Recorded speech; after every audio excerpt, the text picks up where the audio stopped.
So popular alt-right or right-wing influencer Nick Fuentes is being accused of being a Fed. This is kind of a war that is going on between several people on the right. Nick Fuentes versus Candace Owens is sort of making claims that he might be a Fed. Tucker Carlson is, Milo Yiannopoulos, there's several other people. Nick Fuentes is 26 years old. He's very young. I have praised him on this show, talked about how absolutely intelligent he is.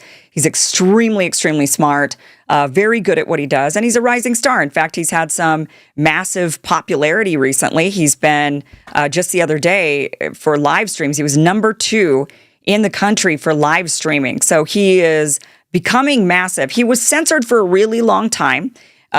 He was banned from pretty much everywhere, deplatformed, debanked, pretty much have been ripping him off the internet since he was young. And lately, they have been reinstating him. A lot of it with Elon Musk gaining X back, buying X, kind of allowed Nick to have his platform back.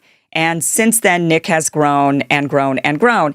And the thing that's controversial about him is that he has a lot of, I would say, very white nationalist ideology. So, yes, his last name's Fuentes. I get it. It's like, I mean, what's that about? But seems to be hyper male, hyper whites in America, Catholics in America, or Christians in America, keeping America white, Christian, and dominated by men. But I'm probably mischaracterizing it a bit, but that is how he's viewed. He's viewed as an alt-right, total white supremacist. Others have also praised him, not just me. Glenn Greenwald as well. This is what he had to say about him. And so you can see how this is really opened up. And when that happens, whoever's there first and doing it at a time before it opens up, before it's safe, before it's easy, is going to have a lot of credibility on that topic because they were doing it before everybody else was. And that also is kind of what has made this Nick Fuentes' moment. And I don't care how excluded he is, how banned he is, especially among young conservatives. Probably overwhelmingly young conservative men, though I don't know exactly what his demographic is, but I imagine that that's an important demographic. It's a big influential demographic. He is, I would say, for conservatives under, 30, 35, 30, arguably the single most influential and admired conservative influencer, right-wing, far-right influencer, whatever you want to call him. He didn't even know really exactly how to categorize him because some of his opinions are quite wild. I definitely don't agree with a lot of Nick's opinions, but there are a lot of opinions I do agree with. And he is extremely talented at hosting his show. He's extremely intelligent. So where did the beef come from? Now, why are they calling him a Fed? This is a guy that had been banned for the last 10 years. He kind of came on the scene and when he was 16 years old. Alex Jones, I think, is the one that really discovered him or something along those lines. I don't really know his background totally. But he exploded onto the scene more recently since he's been banned, and now he's being accused of being a Fed. Let me show you a clip of the interview that started this beef. And this started in July. Nick went on Candace Owens' show. Now, Candace got a lot of flack for this because Candace is a woman and Candace is black. And Nick Fuentes has made a lot of comments about women and blacks because he's got a very patriarchal, white, nationalist viewpoint of how the country should be. So she invites him onto the interview, and the takeaway is that the interview was somehow hostile. This is one of the clips from the interview where she asks Nick, kind of prods why he's not married. Now, he's 26 years old. He does talk about conservative values. So she's wondering, why are you not married? I also don't appreciate the lecture. You don't know me. So I know you're married. I know you're older than me, but you don't know me. You don't know my life. You don't know my situation. I don't think you're in a position to give me advice, especially as a woman, honestly. I don't think women, this is something in the right wing. We say we're anti-feminist, and then women go around telling men what to do, who are not their husbands. And, I don't really buy into that ideologically, but that's besides the point. My life has been tumultuous from the very beginning. From the time I turned 18, people were coming for my neck and trying to get me, and I was kicked out of college. And then, once you're branded as an anti-Semite, before it became cool or popular, can't get a job, can't make a living, get banned from PayPal, all this kind of stuff. That's a very difficult environment to try to have a dating life. What do? I go out on Tinder, I go to a bar, and I say, hey, I'm a neo-Nazi Nick Fuentes that the ADL is writing articles about every day. I'm going to start a dating profile on Tinder. People are going to screenshot that, mess with me in all kinds of ways. It's a very difficult predicament, actually, for me, because I took on basically a huge sacrifice at the beginning. And I don't know that you really appreciate that enough. I think that you're somebody who, you had a career in politics for as long as I was fighting a battle. you were at Daily Wire with a contract, you're at Turning Point, you're making good money, you're doing book deals, you're part of this thing that I'm criticizing and paying a very heavy price for at a time when no one's saying those things, when it's very unpopular. And it's not to say that I'm a victim, because I did it willingly and I love it and I would do it again. But it is to say that, you and I have lived very different lives. And, it's easy, I think, for you to say you had your husband, have your kids, you got your ducks in a row, made quite a bit of money, then you discovered the truth. And then you went out on a limb. And it's not to say you didn't make sacrifices and it wasn't a risk. And it paid off. You're doing great now and I congratulate you. But with me, there was no calculation. I mean, I almost want to say I was 17. What's your excuse? I was 17 and I woke up and I went balls to the wall. Bucket of ice cold water, as you say. I made a lot of enemies, and maybe that wasn't wise. But I told the truth, and I took on extremely heavy cost for my personal life. It basically has made it so that I can't have a personal life. I don't even have many friends. Forget about, dating women. I can't even really have a lot of male friends because there's such an incentive to betray me, to turn your back on me, because there are people that are being paid to attack me all the time on Twitter or for information about me, things like that. So, it's something like everything else that I'm figuring out one step at a time, just like my show. And, when I get banned from something, whether or not I'll be able to have a family and kids and what that'll look like. But I mean, it's a little more complicated, I think, than maybe you understand. I feel like you just got super triggered by me just saying something so casual. What was that about?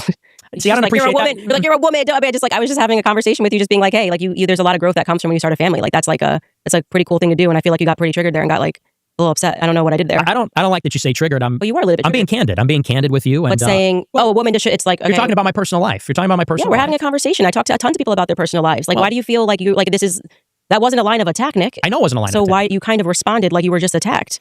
Because you're giving me this lecture, giving me this advice about things and telling me, you don't know who you are and all this kind of stuff. I said that when people start families, it does commute your perspectives a lot. And sometimes when I see these clips of you floating around or certain things that you do or say, it does. Selfish. It does. Yeah, well, you admitted you were selfish. And I just don't really appreciate appreciate I don't want to. What are you talking about? Okay, so this is the conversation. And then afterwards, Candace and Nick kind of had a back and forth. Candace then ultimately gets invited onto Tucker Carlson's show. And for whatever reason, Nick Fuentes comes up in that conversation. Here's that. I probably shouldn't even say this, but the only reason I know who he is because someone sent me a video a few years ago of him attacking me. And I was like, so I'm looking at this and I'm like, well, first of all, this kid's really talented, like legit. And I can assess that just having done the job for so long. So I was like, wow, lots of talent, native talent. And he's attacking my dad as a CIA, his dad's in the CIA or whatever. And I'm like, well, that's untrue. Then my father dies, and I learn actually, was involved in that world. I was completely shocked by it. So no one has to believe me, but that's just a fact. Right. This was in March of this year. And I'm like, well, how the hell would this child from Chicago? My dad was 84 when he passed. Like, who does this guy know who my dad is? And like, he's in intelligence. How would he know that? And Wait, so that was his critique of you? Because I didn't see it.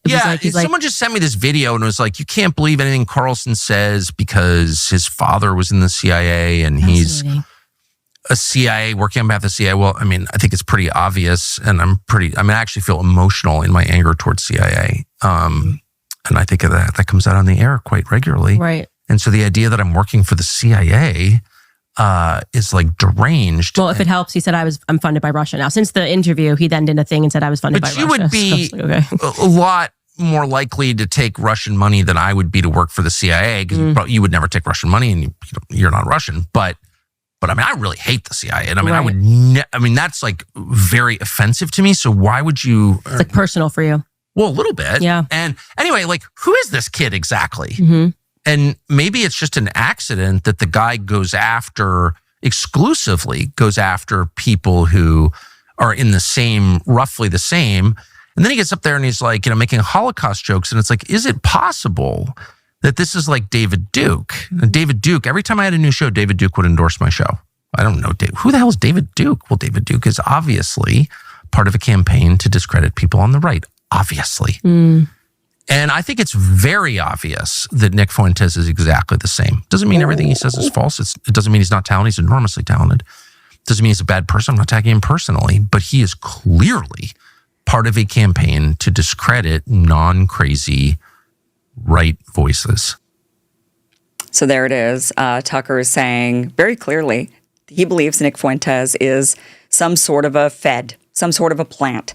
Somebody there to make people with the viewpoints like Tucker Carlson's or Candace Owens look like idiots. And we're going to get to that. What would be the point of someone like Nick Fuentes being a Fed? What would be the point of somebody like Tucker Carlson being a Fed? He gets accused of it. There are certainly people I suspect of being Feds. I'm not going to lie. And why wouldn't I? There's been people in the media for a long time who have been feds. In fact, this is what Nick Fuentes says about Tucker Carlson. He, in response, actually, I'm not sure if this is a response or if this was previously, but as Tucker says, Fuentes had been saying for a long time, don't trust Tucker. His dad was CIA. I mean, Nick Fuentes clearly knew about Tucker's dad being CIA before Tucker even knew his dad was CIA. And so Tucker's kind of using that as like, how did he know that? How would you know that unless you were a Fed? I didn't even know that. And you knew that? So he's kind of using that as a building block towards, I think this kid might be a Fed. Fuentes, though, says the same about Tucker Carlson. This is what he has to say. And I don't know necessarily with any specificity what the goal is, but I don't trust it even slightly.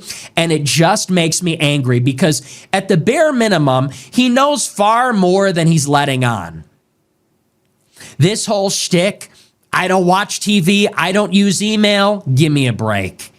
This whole shtick, I just like to fish and I like my dogs and I just like Zen, give me a break. In between stories about his childhood where he's hanging out with the Contras and he's hanging out with the operatives that overthrew Mossadegh, which if you know anything about this is just like glowing in the dark, like a shooting star. It's unbelievable.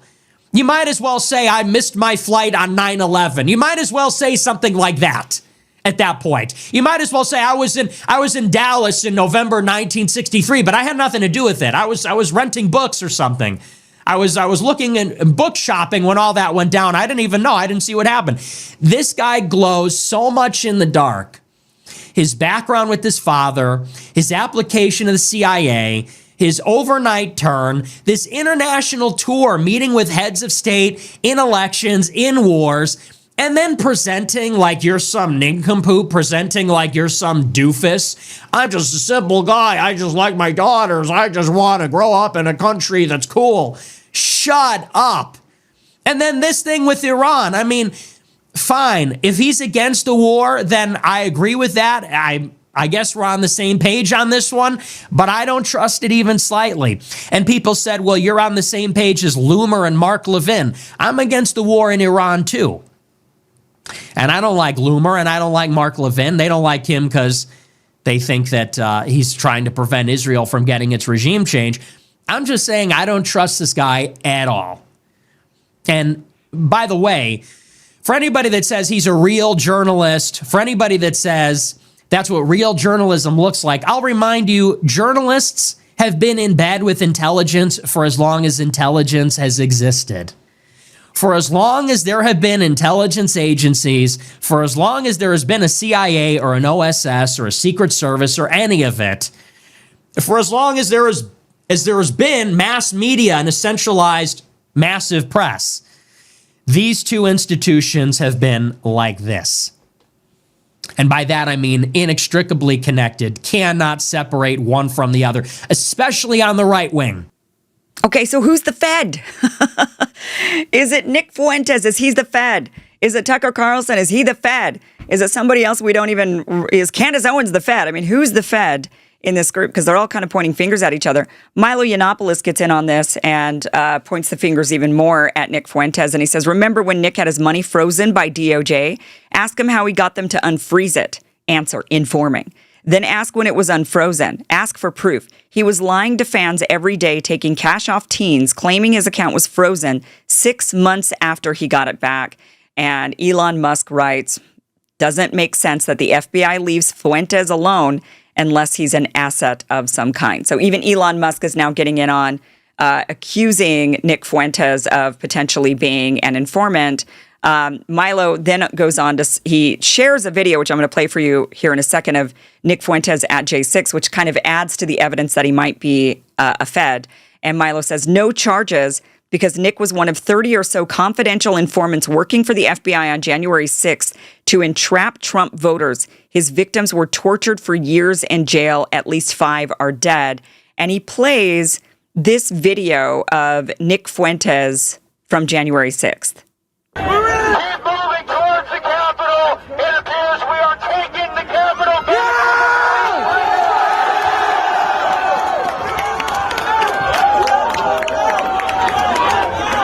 Keep marching and don't relax. Never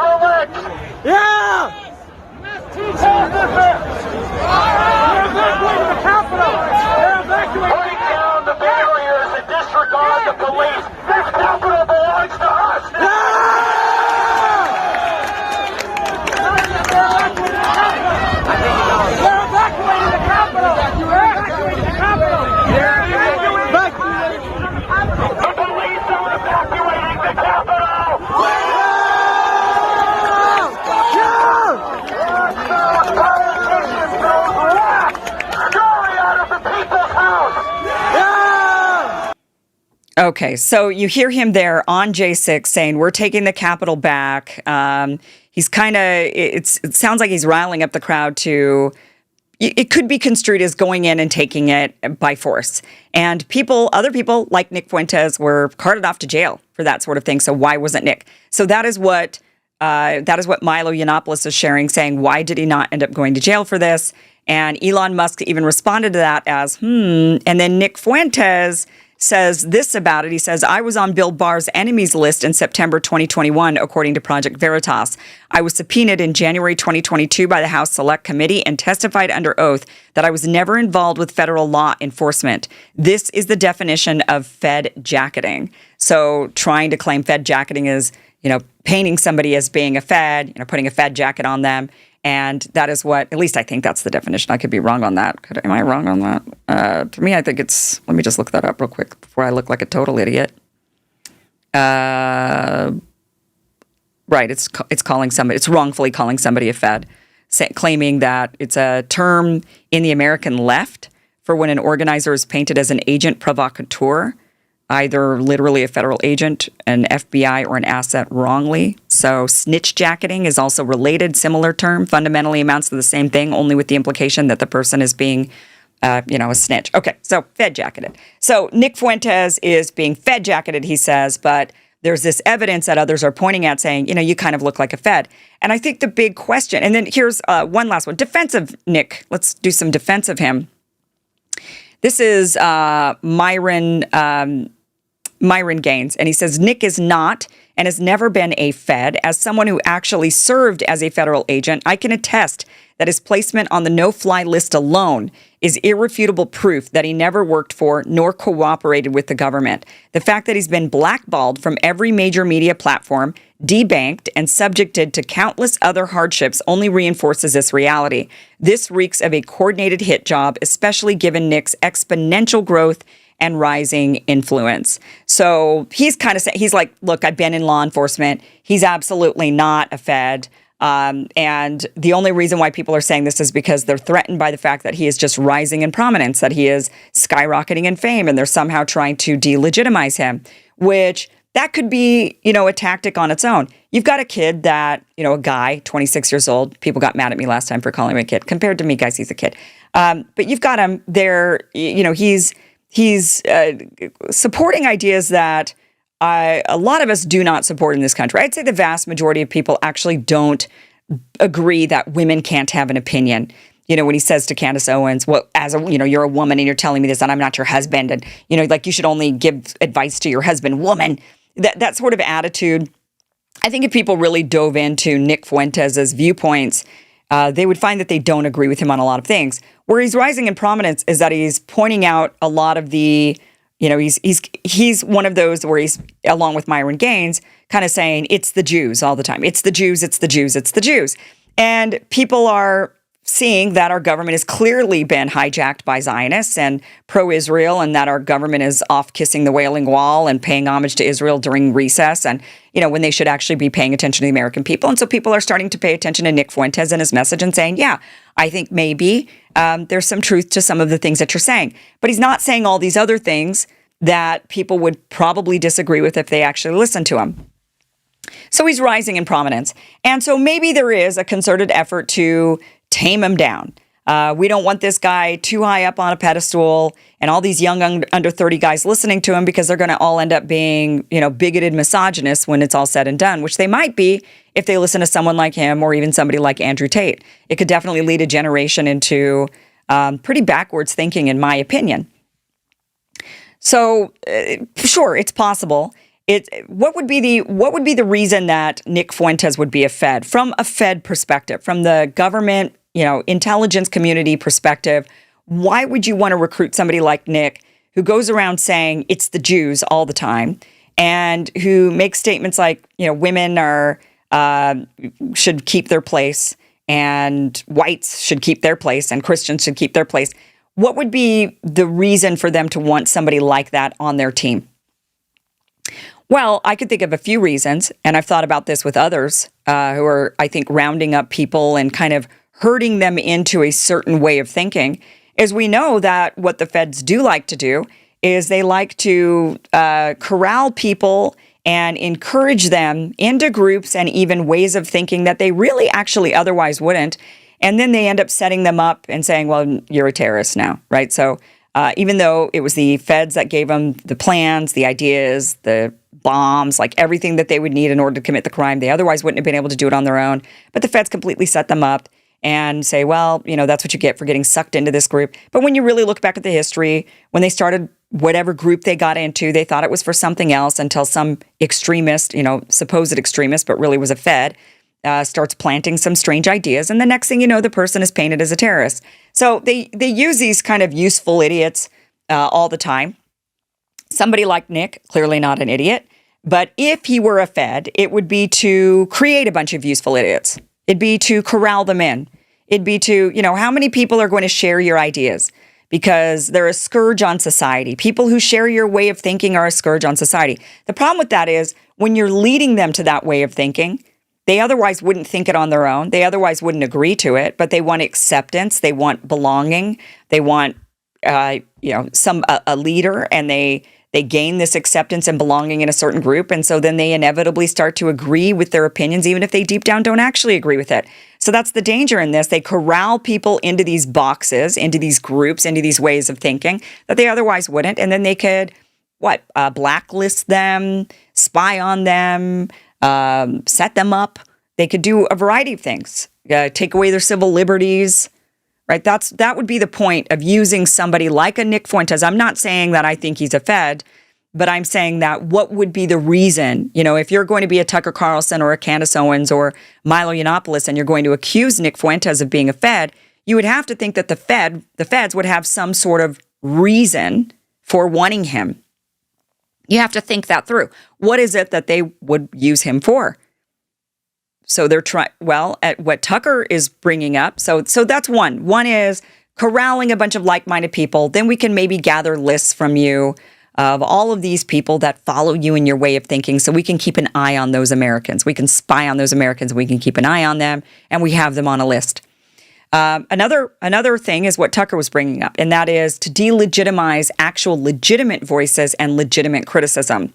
So you've got Tucker Carlson, who's legitimately anti-war, legitimately skeptical, legitimately against the military-industrial complex. And you use guys like Nick Fuentes, try to group them all in together in order to be able to then paint Tucker Carlson as a radical, white, right-wing extremist, neo-Nazi white nationalist. Because if you could group them together, if you could get the same audience for Nick Fuentes following Tucker Carlson, you could then paint the entire movement that is happening on the right, the skeptical of Israel movement, the skeptical of the military-industrial complex. If you can lump in extremist ideology that comes from guys like Nick Fuentes, if you could lump them into that group, you can smear the entire group. So that would be the main reason to use one. But that, I don't know if the feds would do that so much as groups. I would think that wouldn't be a Fed operation. That would be something more akin to like an ADL operation, or those that have a certain, they have a certain way of thinking that they're trying to get the rest of the, the brainwashing. And I don't know if the feds do brainwashing as much as, unless the brainwashing is for a certain means, like I said, they're trying to gather useful idiots for a variety of things, that they're wanting to set them up for. But I'm not sure if the intel community is so, unless they're covering up something, right? So I suppose they'd maybe want to brainwash people and get everybody into a groupthink to brainwash them. But that seems to me more of a, not Fed or intel, but other groups that have a lot of power, like ADL, like military-industrial complex think tanks, those that are trying to get the general public to think in a certain way. But that's the accusation against Nick Fuentes. Nick Fuentes lobs a similar accusation against Tucker Carlson, although I don't think it's as believable simply because Tucker is not fringe. And I don't think he's gathering a bunch of fringe viewers that would be useful in any way, shape, or form to the feds. I think Nick Fuentes is more likely to be doing that because his views are more extreme and less mainstream than somebody like Tucker Carlson's viewpoints. So I don't think that he's like a sheep herding people and then going to flip them into a different direction. So, Tucker, anyway. So that is the accusation. The accusation is Nick Fuentes is a Fed. Nick then points the finger at Tucker. I'll let you decide. Who do you think is the Fed? Do you think either of them are Feds? Do you think Nick is a Fed? Do you think Tucker's a Fed? Do you think either of them are Feds? Neither of them are Feds? Let me know. Tweet at me at Kim Iverson Show. I see the points that they made against Nick. I see the points. I'm not going to lie. The J6 video, him not being really incarcerated over that, having his suddenly his accounts restored, and somebody can start off not a Fed, but they can quickly become a Fed if their livelihood's on the line, if they can't make any money, they've been ostracized from absolutely everywhere. This is the point of debanking. You can start controlling people if you can do this, and you can wield a lot of power over them. I think anybody is susceptible to having to turn and flip if their livelihood and their existence is just completely on the line. So, I will say that, but I'll leave it up to you. Let me know what you think. Tweet me at Kim Iverson Show. Hey guys, thank you for watching this clip from the full Kim Iverson Show, which you could check out Monday through Friday, 5 p.m. Eastern at KimIversonShow.com. See you there.